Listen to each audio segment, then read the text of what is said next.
Welcome back to my Let's Play of Mountain Blade Warband.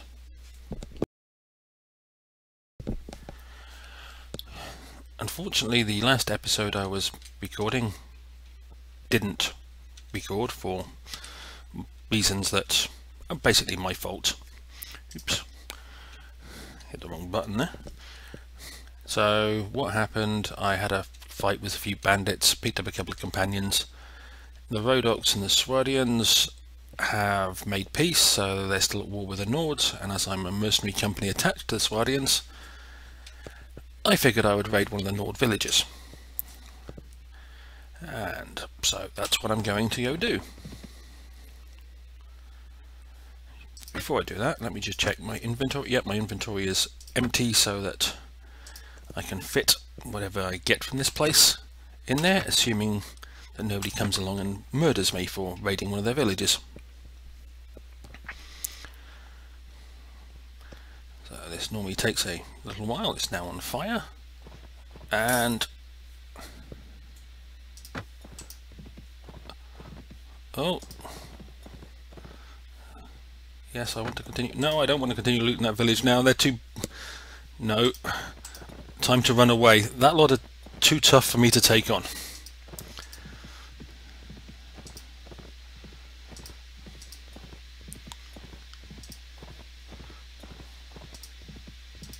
So, have they gone? This is the question. I'll try that again. Made it. And this is why I'm raiding the villages, or raiding this village, is for the food, which is very nice. But more importantly, for the stuff, especially things like the exquisite wine, which I can then use to sell. And how much space have I got? I should be able to fill, of course, slaughtering these cattle. I will actually sell the fresh beef because it goes off too fast.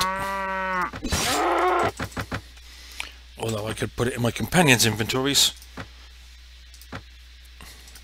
which is what I'm going to do with most of this stuff.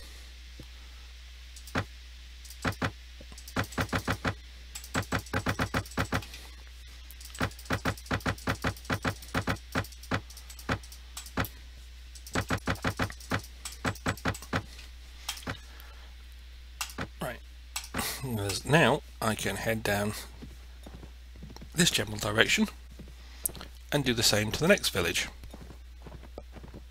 I hope, because you saw there was a group around with 72 Nords in it who would wipe me out without breaking a sweat.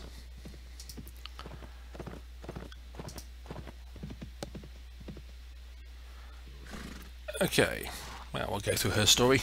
Do you smell that? Salt fish, rotting flax and river mud.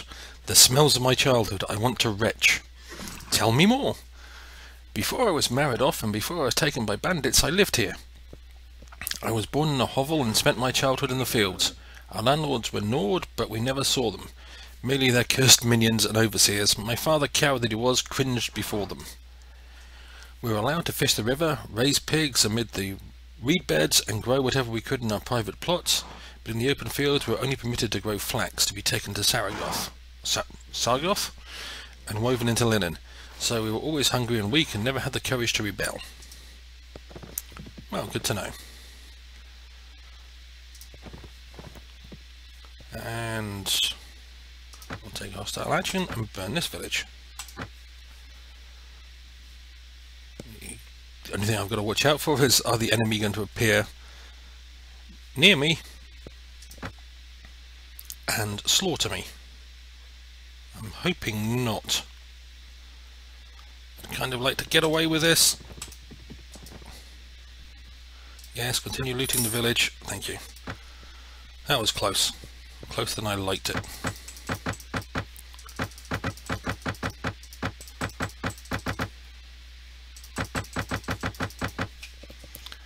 And that gives me 12, 13 slots, which will fit 6 bits of cattle in it.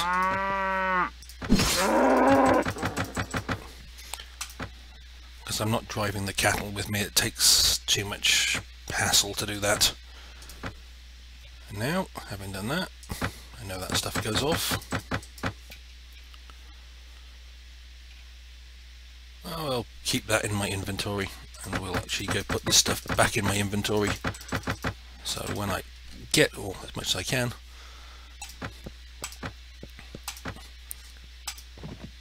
so assuming I get back in one piece, and that's kind of iffy, I may actually have to leave some troops behind me and run away, which never goes down well morale wise. But I'm trying to run, and he's that much faster than me, and there's nowhere around here that I'm going to find some support.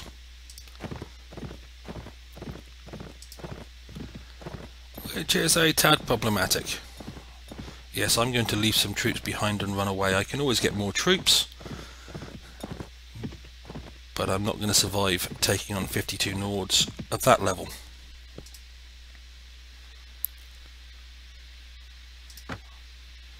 Pull back, leaving some soldiers behind you. The most tactical ever. Okay, I only get to leave 4.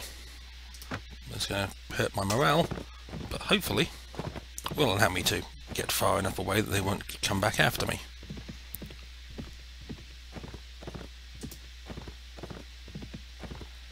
I got away with that one.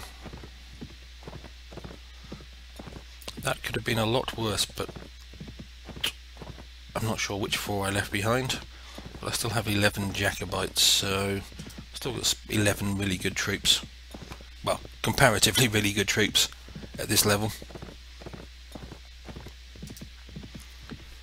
Now I want to go back to Praven, or Praven, depending on your pronunciation, sell all this stuff that I've picked up, and that way I won't have to worry about money for a while.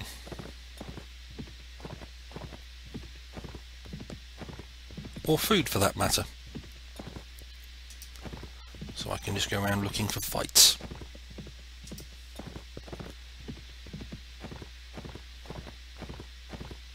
At least that is plan A. Probably plan B and plan C as well. But as always, my plans are flexible, mainly because they don't work. Right.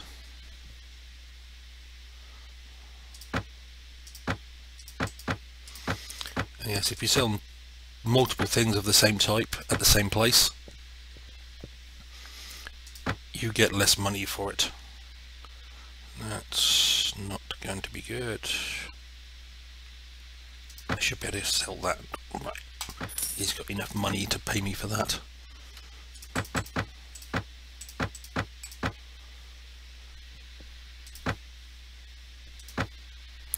Oh, darn. He can't afford to buy the last thing. Alright. I'll sell you some fine salt instead. The horse merchant. Okay.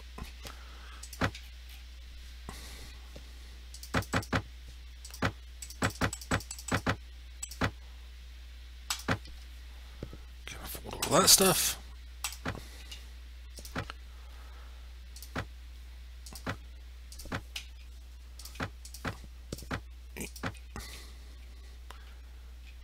Okay, I won't bother reorganizing my inventory.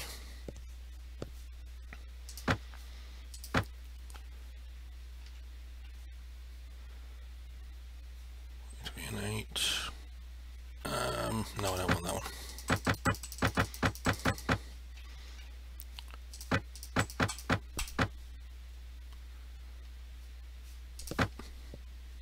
That should be enough stuff to sell here.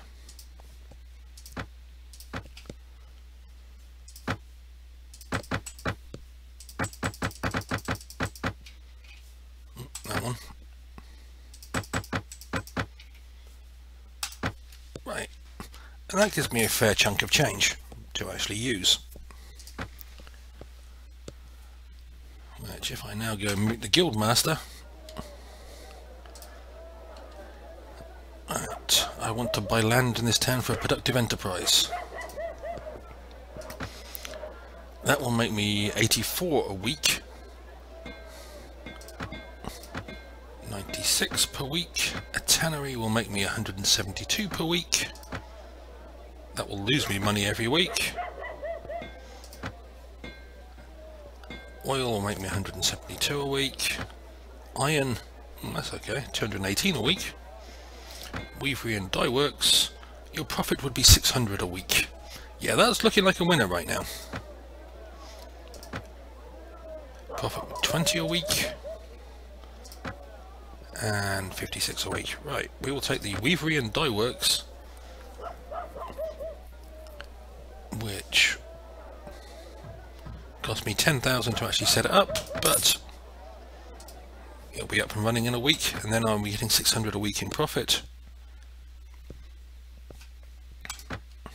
And just a quick trip to the... Oh, okay, there's a belligerent drunk around. Wasn't expecting that.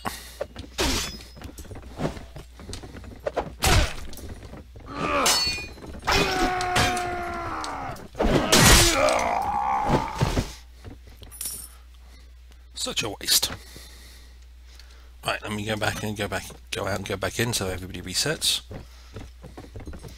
Okay, there's nothing in here I actually wanted to do, but I got to kill a belligerent drunk. And now we will head over to Suno.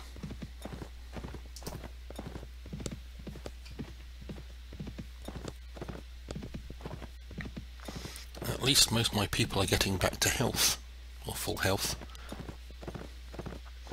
Which does make me feel a whole lot better.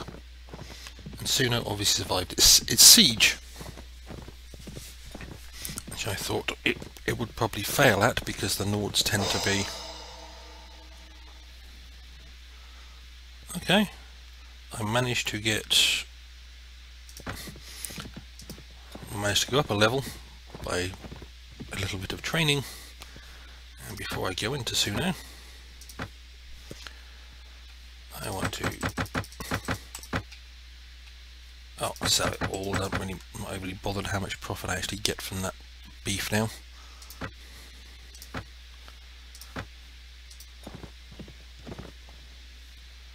First off, I'll visit the tavern, just make sure there's nobody of interest in here, and there is. There's Marnid and there's Sigmund.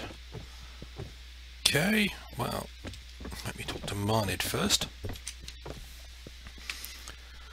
I'm not going to read his story because it just takes too long, but you're more welcome to pause and read if you so desire. I will go slowly, so you actually have a chance to pause and read each page.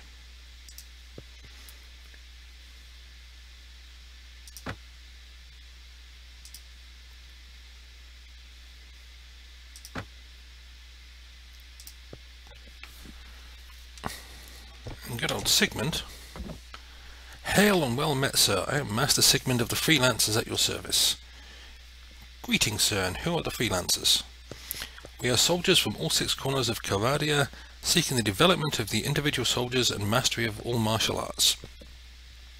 Men from all countries who don't want to be bound to one fighting style have been trained under my service to be generalists, to be dynamic in the field and to take various roles as archer, horseman, infantry, scout, or anything else that's needed at a moment's notice. We will wear any blazon, bear any standard, and lend our strength to any worthy cause for a price. I see, you're mercenaries, and if you're really that good, why don't I see more of your kind in the war? With this never-ending war, all the kingdoms have developed highly specialized war machines, churning out soldiers by the hundreds, specifically trained in their preferred mode of warfare. They are blind for generalists who are skilled in all modes of combat. Well, if I were to recruit them, what type of troops can I expect? Currently I can offer you only recruits, but you'll find that they improve quickly. Just a few battles and they'd be formidable warriors. And you can, if you can find this guy once you actually get your own castle, you can ask him to take up residence, and you can customize the gear of freelancers. You can hire freelancers. I'm not hiring them, but I just thought while he was here I'd go through it. Now apparently in my party I have Marnid.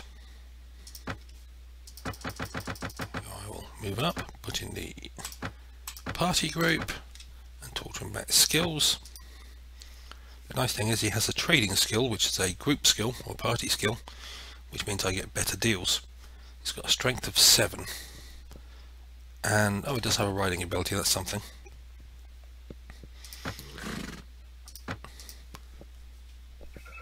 Well, we can have that sword for now. I don't have any other equipment to give him.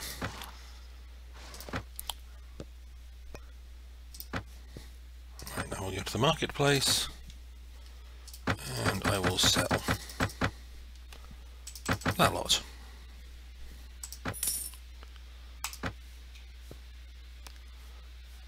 Been to the tavern. I'm not going to buy. Suno is a bad place to try and set up a business, so I'm not going to try. And I'll see if I can find someone to attack, so I can finish this episode off with a battle.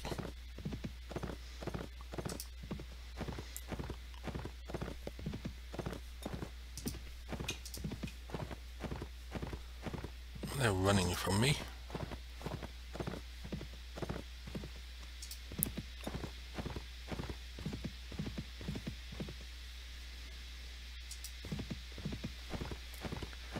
Wondering, are they going to be faster than me in the open? No, I am faster than them.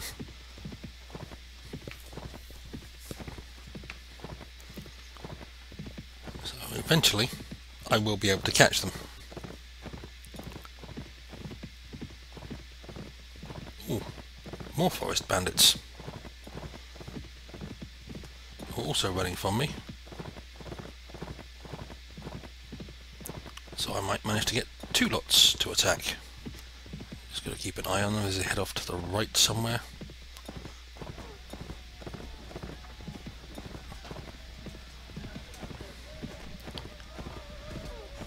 You know, I'll catch these people eventually. Oh, feel free to read. I want to catch these Forest Bandits before too much longer. I really need some of my guys to go up in skill. Get off my bandits, you... Alright, now I'm not going to get involved. I'll see if the Forest Bandits are going to win that one. Of course, they're not going to fight at night, never mind. Well, I came all this way, I might as well go to Veluca.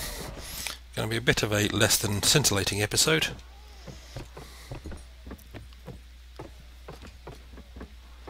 Let's see if there's anybody in here worth talking to. Wandering Bard, don't care, no. I've still got a minute or two. I'll see if I run into some of the other Forest Bandits that were around.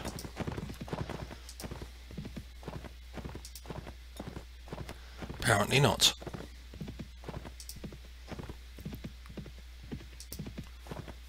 Ah, there they are.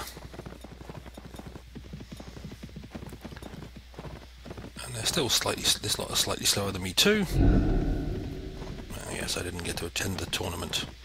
Wasn't high on my list of priorities attending tournaments. Never has been, never will be. I'm not a big tournament fan, I must admit, in this game. And I've still got loads of food left, and I might actually catch up with this lot. Just about, almost there. You can do it, come on. You can do it. Yes, finally. Your luck has run out, wretch. Prepare to die.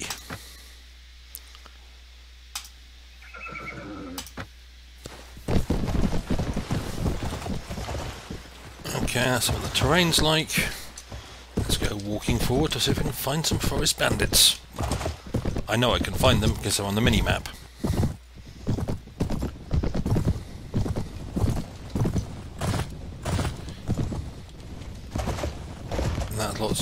Looks like my party and my people on horseback. Just wonder if I'm actually going to be able to hit somebody with an arrow. Oh, miracle! I've actually hit somebody with an arrow.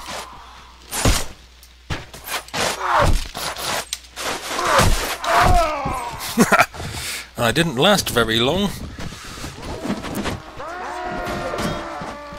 afterwards.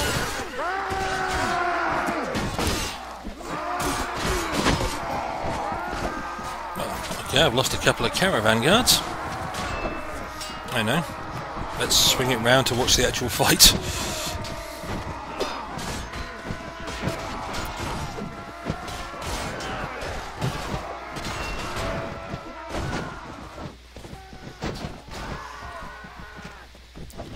And there's apparently one guy left who's running away. Sorry, my throat's starting to go.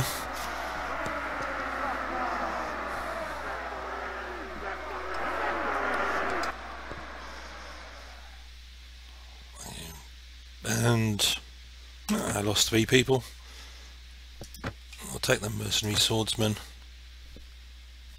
and we'll take the manhunters. Oh, and we'll take that guy as well, so we'll have 1 less manhunter. And that guy's kind of tough, so we'll take him.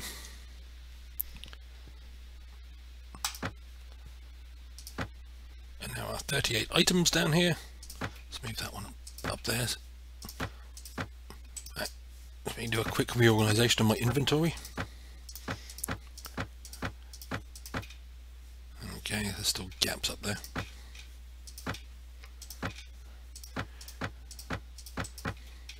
Right, I just tend to straight bow, so I'm using, I think. Yep. That was a short. Oh no, this was a short bow. 29.90.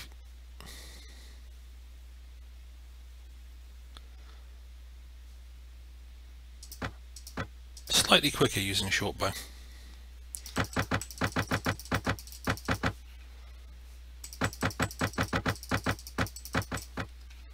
Okay, I can't quite get it all, but that gave me a bunch of equipment.